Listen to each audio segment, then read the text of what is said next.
જિંદગીની અંદર ઘણા એવા અધ્યાયો આવે છે કે જેની પૂર્ણાહુતિ કરવી ખૂબ જ જરૂરી હોય છે.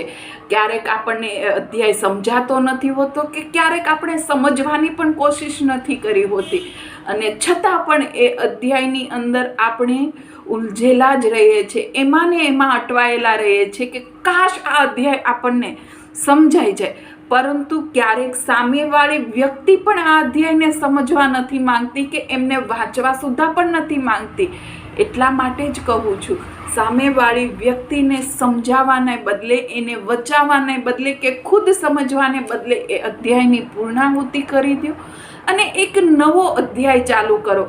કદાચ આવનારો જે અધ્યાય છે, આગળનો જે અધ્યાય છે, એ તમને વધારે સારી રીતે સમજાશે અને એ સમજાયા પછી તમે સારી રીતે ખુશ પણ રહી શકશો.